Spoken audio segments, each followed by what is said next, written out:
Thank you everyone for coming to Theory Lunch. This week we have Changrui, and he will talk to us about public key encryption. Thank you, Changrui. Hi everyone, my name is Changrui, and right now I'm a CSD PhD working with Li Shi. And today I'm introducing our recent work about public encryption from MinRank problem. This is a joint work with Rohi from the US and Prashant also from the US. So today I want to make sure that everybody can learn from my talk, and so even if you're not from cryptography background, I can assure you that you can at least know what how the postal content public encryption can be constructed.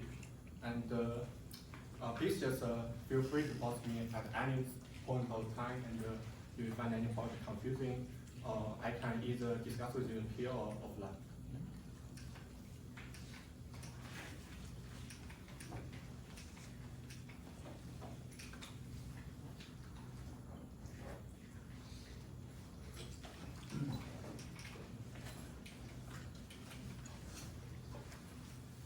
Okay, so we're working on the general secure communication setting, where you want to send a message to your friend over untrusted channel, and there exists an adversary who want to learn your message through the ciphertext you sent to your friend.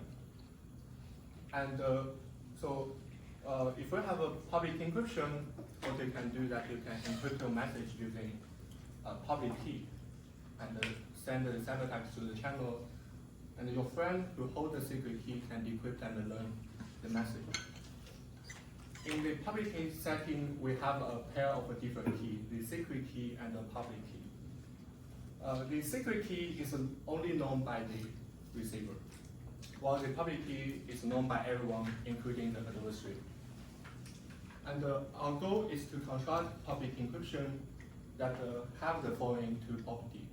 The first property is that we want to ensure that given the secret key, receiver can decrypt the ciphertext and get the same original plaintext. And the second property is that we want to ensure that the adversary cannot learn the message. Formally, we define as even given the public key, one cannot distinguish the distribution of ciphertext for message 1 from ciphertext for message 0. So for simplicity, we just consider 1 bit of message.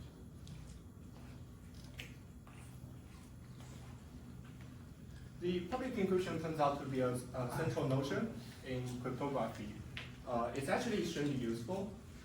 For instance, when you are using internet and then you see the HTTPS head, or when you're sending email to your friend, the public encryption just helps building up a secure channel between the two sides. Do you know how to build up public encryption? The answer is yes.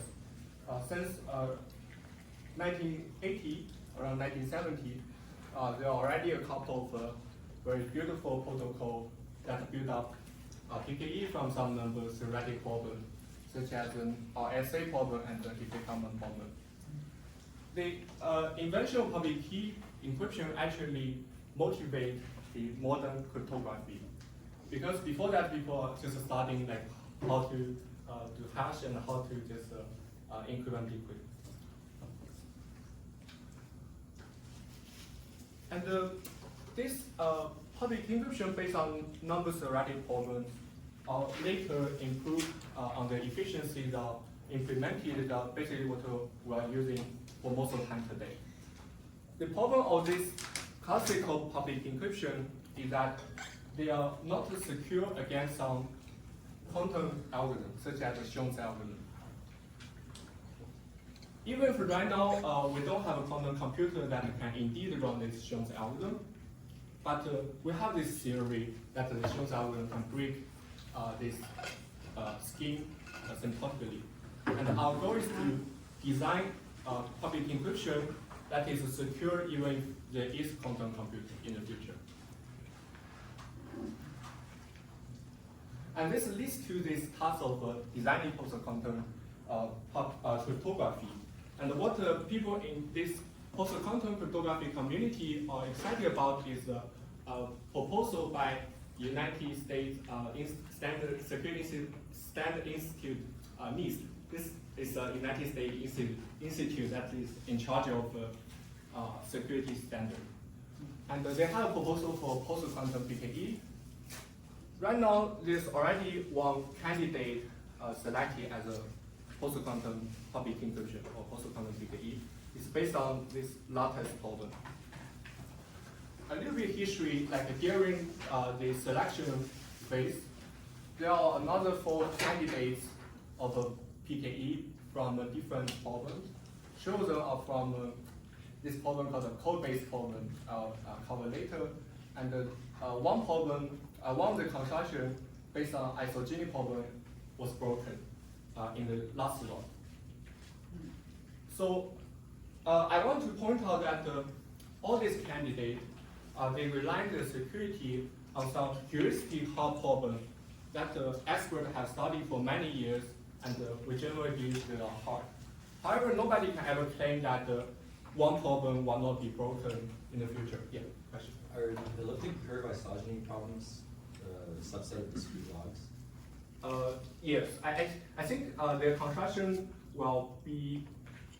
Firstly, I'm not very familiar with the isogeny construction, and I think the construction is different. Like there are some candidates based on isogeny group that will believe to be post-quantum secure. Okay. Yeah. Yeah, and the problem we will discuss today will be very, very different from isogeny problem. And it's also exciting that this deployment of a post-quantum cryptography is actually in progress. Right now, this is some screenshot of some news that some big company are shifting their protocol to post-quantum cryptography protocol. On the other hand, as I just mentioned earlier, nobody can actually assure that one particular problem will not be broken in the future. Like we already see that this site, the isogeny-based public key encapsulation protocol is broken in the very last round of selection. And there's also another key encapsulation protocol called the Rainbow. It was believed to be secure for many years, but it was broken afterward. And a good tactic that we adopt towards like the post-quantum PKE is that we would like to diversify our post-quantum cryptography foundation. In the sense that if we can build public encryption on various different kinds of problems, even if one problem is broken in the future, we still have hope to have post-quantum public encryption construction for the future. Yes, question. Sorry, just so you're saying the rainbow, whatever that is not post-quantum? It was believed to be post-quantum, Oh, but it was broken afterward. I see. Yes. It was broken even classically. It's broken in a classical way, yes. Yes, good question. So is there just a bug in the proof or something? Or what is it? It is just so in the design of a cryptography, sometimes they don't rely their construction on the generic version of the problem. Because some generic version of problem, even if they are very hard, but we don't know how to use the structure to design public key encryption and decryption. So instead, during the design of protocol, they have some additional well-designed structure in the instance. And many of these structure may introduce like additional vulnerability. And yeah, so it could be the case if one case is that the problem is broken, like the problem later people just find an extremely good algorithm that can solve the problem. And the second case, which is the most frequent case, is that during design of the cryptography, people introduce additional structure assumption, but that assumption turns out not secure. Yeah, good question. So we want to diversify our post-quantum cryptography foundation. Though it's not actually very easy. So despite there are already decades of study, only a handful of problems that lead to public encryption. One reason is because we somehow need the problem to be hard so that we can rely the security on the problem. And on the other hand, we also need to have a good understanding, and the problem itself also need to have a good structure so that we can design encryption decryption algorithm on the problem. But many of these problems that are hard, but we don't know how to use the structure to design encryption decryption. And our candidate today, this MinRank problem, is one such problem that was believed to be extremely hard for a long time. But people didn't know how to use it to design public key encryption and decryption. And that's what we did in this work. So we will use this MinRank problem. Let me introduce first what's MinRank problem. It's a problem related to matrix rank. And so matrix rank is just for n by n matrix, it's just a row dimension of this matrix. Or another way to put it is that if this matrix rank is R, then you can write it as a product of two matrices U and V, both have a dimension R. Here I just show two examples. Like this is just a rank form matrix. You can see like all the rows are the same, they are linearly dependent. While the right one is a high rank matrix, all the rows are linearly independent. And so if a matrix has low rank, if you write it as this decomposition, you can compress this matrix. And on the other hand, like if it's a random matrix, we know that we cannot compress random matrix. So from this also know that a random matrix will have a high rank, like almost full rank in most cases. In the rest of the talk, we'll focus on operation of a finite field F2.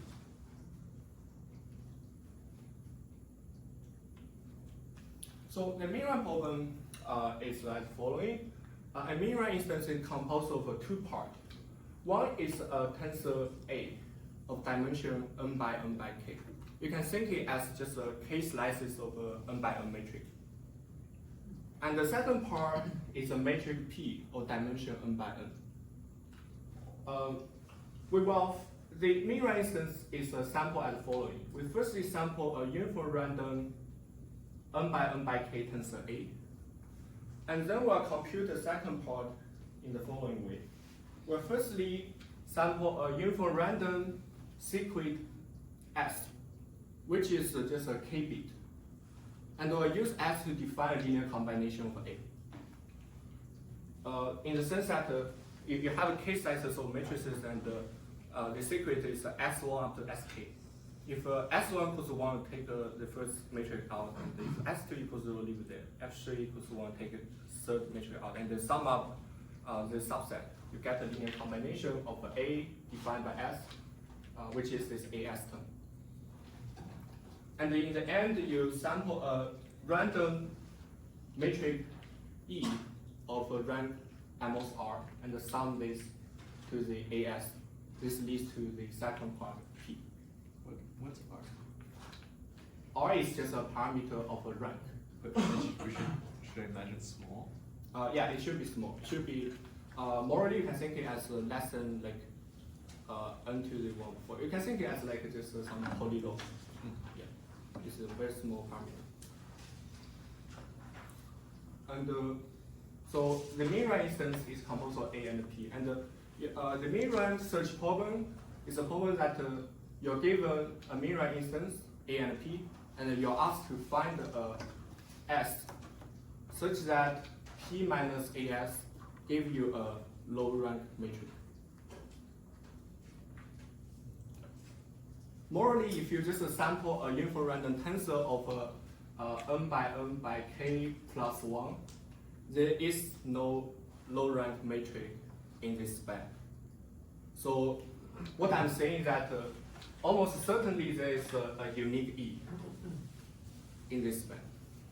So that's a search problem. And in our construction, we will what we'll use is a decisional version of this problem.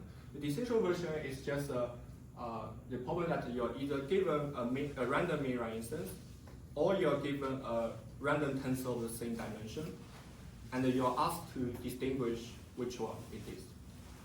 Yeah, question. This, like, you know what kind of relationship this has with like LWE? Yeah, I think they are. It's being comparable. I think, okay, I think in one sense this MinRank problem is NP hard, and but I think the main difference between these two, so LW for those like who are not familiar with the assumption, is just another problem where it's also in the shape of A and S plus E. The only difference is just the distribution of E. The distribution is discrete Gaussian with some parameter. So I think in some sense the hardness are incomparable. Okay. And also you need K to be small compared to R, don't you? Or N? No, we can morally think K equals to N in this talk. But then like the two distributions should be like the same, no? If you have N degrees of freedom here and Okay, so each matrix is N squared. And you have a K many, if you unfold each matrix, it's just an N squared long vector. Yeah. And then we have N many vectors. So among this N vector, among the linear span of this N many N squared long vectors, there is no low rank matrices with hypermobility if you just sample them uniform random. Or we can think it in another way. So how many bits do you need to describe a random tensor? You'll take you N squared times K plus 1 many bits. okay. Right. And how many bits do you need to describe a MinRank instance? You'll take your N squared times K, and the last part is very cheap because for the random tensor case, the last part will take you N squared bits. But for MinRank case, you will just take you the secret S together with this noise E. But, I guess I'm asking if S has N squared many bits, then they're the same, but you're saying S is equal to K is N. Yeah, K equals to N, so S is just N bit. So it's just N bit plus around the E because it's low rank, it's just around N times RB. So the last part only take you N plus NR. R is much smaller than N. So NR is much smaller than N squared. Okay. So statistically, they are different distribution. Good question. Okay, cool. And in our work, we just show search to decision reduction. So basically, these two columns are the same in terms of the hardness. I want to know about the MinRank problem. Firstly, we know that it's NP hard since it's an introduction. And if you want to solve this problem brute forcefully, you can. One way is that you can just brute force loop over all the possible secret S, which give you like a 2 to the k many choice. Like you may take it around 2 to the k running time worst case, and another way, because this low rank noise E is unique, and so you can just loop over all the low rank matrices and find the right one.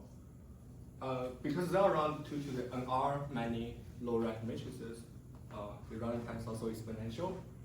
And what's amazing about this problem is that despite the decades of study, the best consequent quantum algorithm are all in sub-exponential time to n, like around 2 to the square root n ish. So you can see from the right table, all this running time are very expensive. For average, for random instance. Yeah. Are there some versions of the MinRank problem that are not NP hard? That's actually very good question. Yeah. So I think in the original paper, in the reduction, the rank R is taken as input of the instance. Okay. But when in the application of our protocol, we actually fix R as a parameter. So it's just a parameterized version of the MinRank problem. Okay. Yeah. So I think perhaps more precise way to claim is that in the original paper, the version of MinRank is NP hard. Yeah. Okay. So are there like any directed efforts to avoid using a form of MinRank that is not NP hard? Because if we use that in encryption, then that can be broken, right? Yeah, so actually, when we say NP hard, it's the worst case hardness, meaning that we're talking about that for any algorithm that exists a worst case instance that is expensive. But when we design cryptography protocol, what we really need is the edge case hardness, meaning that if you sample a random instance, it should be hard for all algorithms. Okay. And so that's the point. That's why we actually, what matters more is that all these heuristic algorithms right now, they have a very expensive running time on even a random instance. Yes. Yeah. So it's worth to point out that the quantum computer actually doesn't have much speed up on this MinRank problem.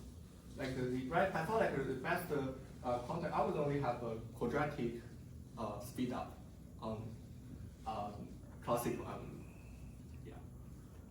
So that's it's believed to be post-quantum secure. And also in the recipe, just think the k equals to n and r equals to around n to the 1 over 4. Okay. Yeah. So because even after decades of study, this problem there's no such a algorithm that is any close to efficient. So we believe that this problem is hard. That's like cryptographers started to use it to design cryptography protocol. Right now, there are already like the signature protocol and the zoology protocol based on MinRank problem. And our focus today is a public key encryption protocol. So our key problem is whether we can build up a public key encryption on the hardness of MinRank problem. Before our work, actually there was some attempt on doing this. What they did was that they built a public encryption on the MinRank problem together with some additional structure assumption. It's a bit similar to what I just said.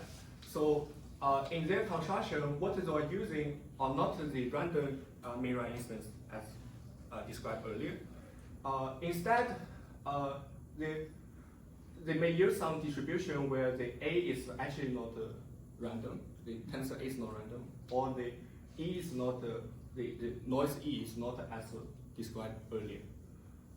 So after doing that, they need some additional assumption, assuming that even if there's this additional structure, their distribution is still indistinguishable from generic MinRank problem, generic MinRank distribution. The problem, the issue of having, of relying public encryption on the structure MinRank is that it may introduce some additional vulnerabilities. And here I just show you a graph from a very good survey paper on rank metric called cryptography. On the left columns are some construction of a PKE from structure MinRank. And the right columns are the attack towards this construction. And as you can see, since the first introduction of PKE from structure MinRank in 1990, there are already like many rounds of attack and fix, attack and fix, attack and fix. So the loop is still going up. And notably, all these attacks were targeting on the additional structure assumption instead of MinRank assumption itself. So we still have a good trust on the MinRank's hardness. This is why in our work, our goal is to build up public encryption solely on the hardness of a generic MinRank as we described earlier.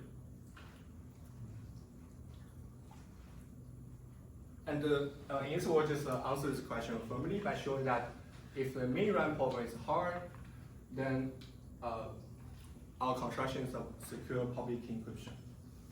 A little bit like one more note, in case you're familiar with the coding theory, this MinRank problem is actually correspond to the problem of decoding random linear rank metric code. It's just a random linear code, but the noise is a low rank noise, as opposite to the low Hamming weight noise as we see in most of the time. Okay, so in the rest of the talk, I'll firstly give you a one more construction that will offer a bird's-eye view on our construction. And I hope, like, even if you're not from cryptography community, you can understand this protocol and then you can see like how the postal quantum PKE is. And then I will dive into details to show you our technique and how our technique can help us building up the full protocol. And in the very end, I will offer some future direction. So firstly, let's see bird's eye view of construction. Even before that, let's look at a flow construction, like a very generic way. If you're given a MinRank instance, what we can do is that if you just set the public key as a MinRank instance, A and AS plus E, and then use the secret MinRank as the secret key. And now, in order to encrypt one bit message, M, if M equals to 1, you just output the MinRank instance as a ciphertext. On the other hand, if M equals to 0, you just output a uniform random tensor of the same dimension. Do you think this is a secure encryption? Okay, it's actually a very insecure construction because recall that in the public key setting, even the adversary is allowed to know the public key. And the public key is the MinRank instance. So if your adversary sees the ciphertext, you can simply check whether the ciphertext equals to the public key or not. And it's totally insecure. But what we'll do is actually share some similarity to this in spirit. What we'll really do is that we have a magical randomization algorithm. This randomization algorithm will just take the original instance, A and AS plus E, and then you re-randomize this distribution to a new instance, R and RS plus E prime. And what the randomization algorithm can offer is that even given the original instance, A and AS plus E, the new distribution R and RS plus E prime will look pseudo-random. And in addition, this new instance, R and RS plus E prime, will be under the same secret as the original instance. Yes. I don't understand why the original thing was insecure. Oh, okay, let's go back. It's a good question.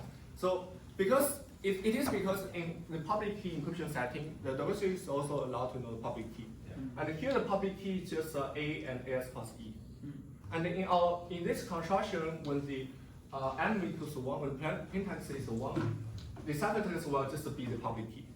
Yeah. Oh,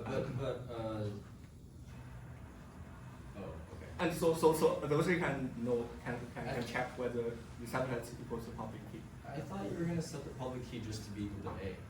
No, it will be just the full distribution, like A and S plus E. Okay. Yeah. Okay. But why not just make it A? Like, can't you still decrypt using just A and S? Oh, so for that, I think we can talk about offline, but what you said is similar to maybe like we can make that work for symmetric encryption. Okay. Yes, and what we do instead is we take the public key, we randomize it, and get a new pseudo-random distribution. And for if M equals to 1. Yes. Yeah, two questions. Like, what is R doing here? Like, is it like completely random or? That's a very good question. I'll call later, but what I'm saying that this R and R plus E prime will morally be indistinguishable from MinRank distribution. Okay. So we can think it as just a new pseudo-random distribution. Okay. So no. Okay. And what is E prime here now? E prime is a low rank noise. So Okay. I'm claiming that not only it's a new pseudo-random distribution, but this new pseudo-random distribution will still follow the format of MinRank. And this new pseudo-random MinRank will be under the same secret S. So that's like there's a E prime here. Okay. So do we need the original noise now? We don't need the original noise Okay. in our construction. Okay. Yeah. So that's for encryption 1. If plain text equals to 0, you just output a uniform random distribution for same dimension. And because we already see that this randomization can make the distribution to be pseudo-random, so this is just a secure construction because you cannot distinguish encryption 1 from encryption 0. Let's see how can we decrypt if you are given the secret key S. We can observe that because the RS is just nothing but the linear combination R defined by S. If you are given the secret key S, and from the ciphertext you learn the R, so you can compute the RS yourself in both cases. And then you can eliminate the RS from the second part of the ciphertext. And you're left with either E prime, which is a low rank matrix, if it's encryption 1. If it's encryption 0, you're left with the uniform random matrix, which is high rank. And thus you can just check the rank of the result and decrypt. So this is you can decrypt correctly in this construction. So in our construction, we since everything relies on this re-randomization algorithm. The real question is how do we re-randomize? From process view, what we do is that we will just use the MinRank problem itself to re-randomize. What we will rely on is the fact that from the original MinRank distribution A and AS plus E, we can derive a second pseudo-random distribution in format of H, which is a tensor of dimension n by n by L, followed by the inner product between each Hj and a low rank noise. And we can show that if the original MinRank instance is pseudo-random, then this distribution is also pseudo-random. If you're familiar with the coding theory, in fact, the H just corresponds to those dual matrices of the code A. And this second distribution, we call the dual MinRank distribution, is nothing but just a syndrome distribution of the original MinRank instance. But so what we will, and also maybe the inner product between two matrices is less common. It's just basically just treat two matrices as a vector. We just unfold the matrix and compute the inner product of the unfolded vector. Okay, so let me show you a second attempt. It's also a flawed construction, but this construction, in this construction, we'll essentially use the right re-randomization. So it will be a secure construction, except in the end we cannot decrypt it. And what we'll do is the following. So we still use we still use the MinRank as a public key, and we'll use the secret MinRank as a secret key. And in order to re-randomize the original MinRank, what we do is that we will sample a fresh low rank noise E hat, and we'll compute the inner product between E hat and every matrix in the original MinRank tensor. So the original MinRank tensor is composed of A1, A2 up to AK, and in the end it is AS plus E. And here what we do is that we sample E hat, and we'll compute the inner product between E hat and A1, E hat and A2, and E hat and AS plus E. This is a ciphertext for 0.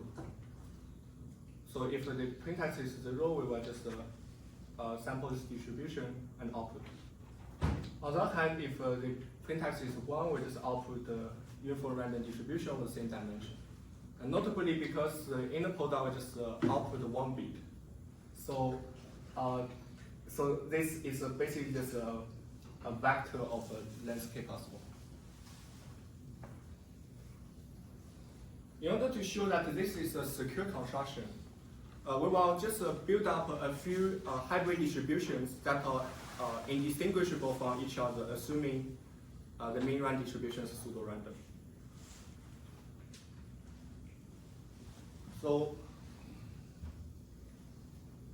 recall that just now I introduced the dual MinRank distribution, which was a distribution that was derived from MinRank. That was in shape of just an inner product between E and a random tensor. What we'll do is that we'll firstly replace the MinRank instance in ciphertext 0 with a uniform random tensor. This just follows the fact that the original MinRank distribution is a pseudo-random. So we just move from the ciphertext of 0 to a distribution that is in shape of a dual MinRank. And because we saw earlier that the dual MinRank is also pseudo-random, so this distribution will be indistinguishable from a simply uniform random distribution, which is just the ciphertext distribution of 1. And because you cannot distinguish any two hybrid distributions, so we can claim you cannot distinguish hybrid distribution 1 from hybrid distribution 4. You cannot tell apart encryption 0 and encryption 1. So the construction is secure, but the problem is that we cannot decrypt it. Let me show you why we cannot decrypt it. We can still recall like what we did in our precise view just now, was that we just, if you're given the secret key, you can compute the linear combination itself and you eliminate everything. In the end, you're left with either a low rank matrix or a full rank matrix. Here, when we make the ciphertext, we can still write the ciphertext in the shape of MinRank, in the sense that the ciphertext can be written as a sequence of EA followed by a linear combination by S plus some term related only to E. So this is just a bilinearity of an inner product. And if we try to use the same way to decrypt, given the secret key, we just eliminate the linear combination and we're left with either an inner product between two low random matrix E hat and E, or a uniform random bit. The problem is that we cannot distinguish the inner product between two low rank matrices from uniform random bit. To see why, here I just show you two examples of low rank matrices. They are of rank just 4. Even if the rank are very low, but you can still feel that it looks random. And moreover, if you just check one row of each matrices, they're just a uniform random. And what will happen is that the inner product between the two low rank matrices will actually be uniform random. So the problem is that no matter it's encryption 1 or encryption 0, if we just adopt the decryption, in the end we're left with a uniform random bit. So we cannot decrypt. And what we will do in our construction can be inspired by the following story. This is like a F2 issue, right? Like this doesn't happen if you have a bigger field. Oh, that's actually a very good question. I think this is beyond the field size. What the real problem is that the rank information is actually like two-dimensional information. Like for instance, like for a low rank matrix, like rank 1 matrix, no matter what the field you're on, if you only look at one row, that row will be uniform random. Yeah. And when you're computing the inner product between two low rank matrices, you're like the inner product between two corresponding rows is just a subroutine of the final result. And thus, like in the middle, you are already get a uniform random bit, a uniform random element. I guess I'm just saying like over the real numbers. Yeah, that's a good question. So in cryptography, we usually work on finite field. I understand like keep the field to be big so you don't have wraparound. I think in cryptography, what we really rely on, like for the, we want this problem to be hard. So for that, we somehow need the, we need to work on some finite domain, and it's actually an open question whether we can work, whether we can rely on cryptography on like real numbers. Yeah. So here we only consider finite field.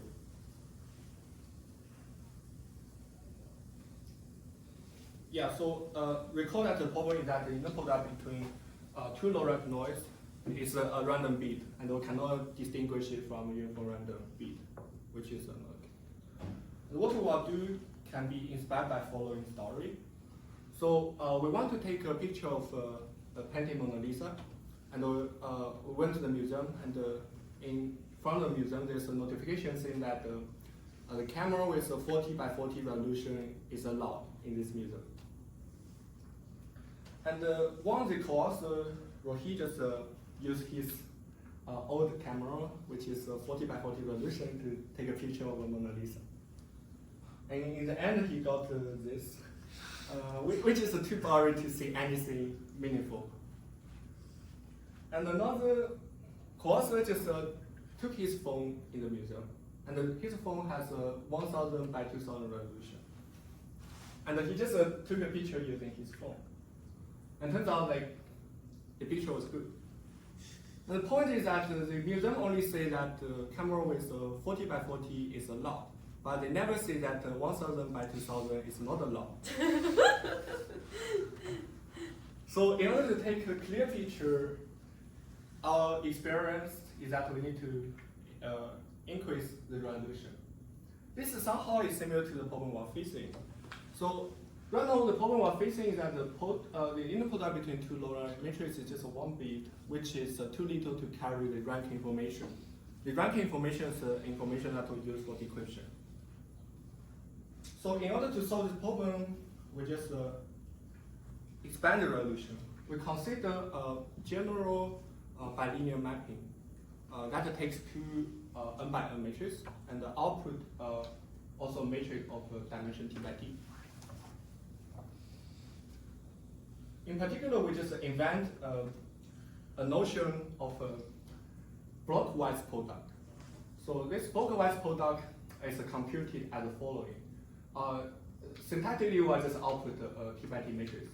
And each, it will take two giant matrices, E and E hat, and it will divide these two matrices into t by t many submatrices. Then each output entry of each entry of the output matrix equals to, is defined as the inner product of the two corresponding submatrices. It looks a little bit like convolutional layer, and actually when I make a slide, I just adopted from a convolution layer slide. What's amazing of this product is that we can show this product can keep the information of the rank if we set the t correctly. In the sense that if let's say we know that both E and E hat have rank at most R, then the rank of the output matrix will have rank at most R squared. I thought you wanted the other direction. Oh, so here we mostly care this direction. The other direction we don't know. Wasn't the issue that the inner product was like rank 1? The inner product output is just a scalar value. Yeah. Yeah, and actually, it's a good question because you can morally check that if you set n t equals to 1, it's just the inner product definition. And on the other extreme, if you set t equals to n, it's just a Heidelberg product. So what this T-blockwise product really is just it's a hybrid between inner product and the Heidelberg product. I think Henry's question is like the problem was that you're comparing a uniform random bit to inner product of two random matrices. Yeah. And you would like the two low rank matrices to have like zero, have inner product 0 with bigger probability, right? You want Why? like you would hope that if you take two low rank matrices and you Yes. multiply them together, their inner product is smaller. Yes. And I think that was Henry's question, right? Yes, that's what we're hoping. Yeah. Is that your question? So that's why that's the right direction. I think Henry was asking how about another direction, the other direction, but the other Yeah. direction, we actually don't know if the T is, if let's say, if a T equals to N is a high number product, then we definitely know that the rank will be just equal to the multiplication, the product of rank. But if the T is smaller than N, then we don't know. Yeah. I guess. Okay, I think I'm confused about this is true for when T equals 1, right? Yes, this is true in for any T. For any chosen T. But that wasn't good enough, so Yes. why is this then? So what we will do, what we need is to set up T somehow is a resolution. We need to set up T such that T is larger than R squared. It's much larger than R squared. This way, a random T by T matrix will almost have rank T. On the other hand, like if it's an inner product of a two rank R matrix, then output will be of rank R squared, which will be distinguishable from rank matrix. That's a good question. Yeah, so if we set T to be much larger than R squared, then we can distinguish the inner product of two rank R matrix from the random T by T matrix. This is exactly what we need during decryption. So our final protocol will be just fix the second flow protocol, except we're using our block-wise inner product to do the re-randomization. So what will happen is that if the plain text equals 0, we sample a fresh low rank noise E hat, and we'll compute the block-wise product between E hat and every matrices in the original MinRank instance. This is for ciphertext 0. For ciphertext 1, just output the uniform random tensor T by T by K plus 1 tensor. Yeah. And because of the fact that if we set a T currently, because of the fact that this T block-wise product can keep the rank information, and so during decryption, recall that we can eliminate all the part of linear combination, and we're left with either the product of two low rank matrix or a uniform random T by T matrix. Because the rank are different, so you can decrypt in the end.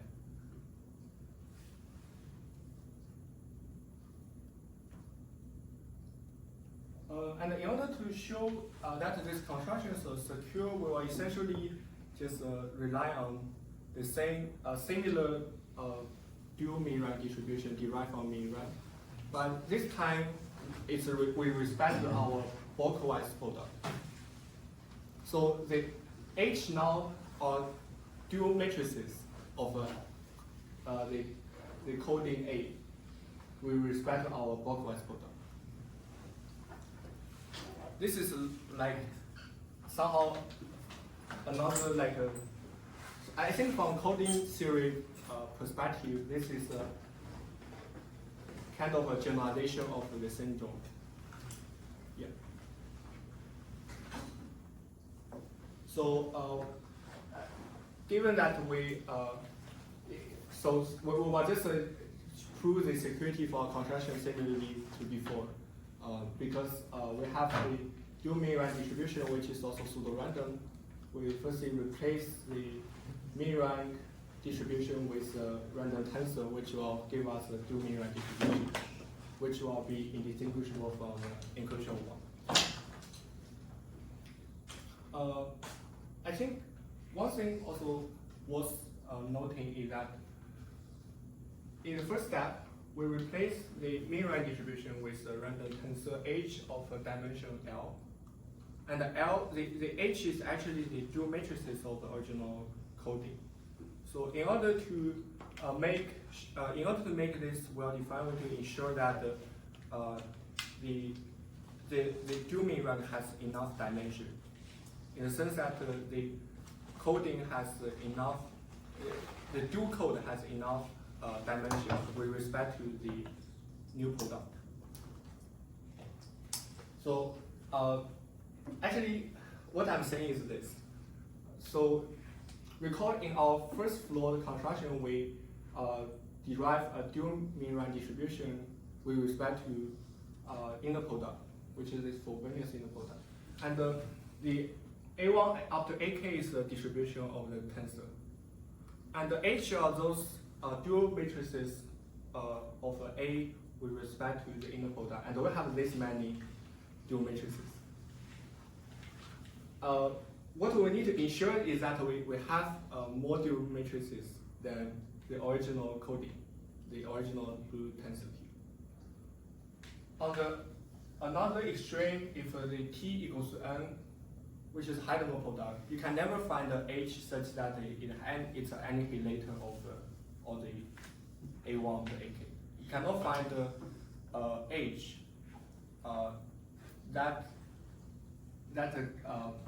whose high-level product with all the AI equals to 0.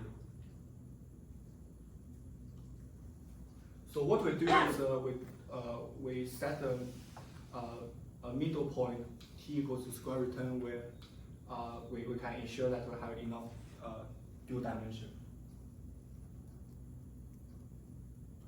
So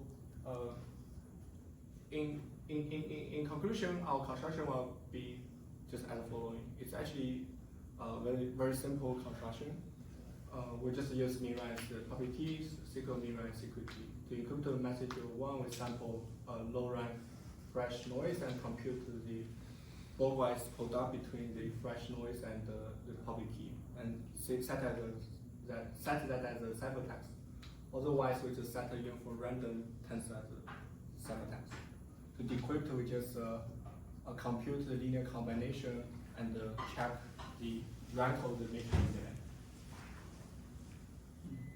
So in our paper, we just provide a variance of security, a variance of parameter choice. In general, to encrypt 1 bit of message, the public key is of size n cubed. N is the size of the matrix.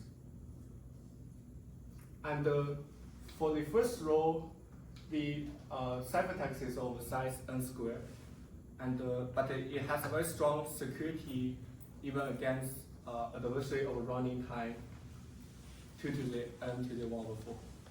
And for the second row, the ciphertext is more succinct. It's of size is quasi-linear, and it's secure against any polynomial running time adversary.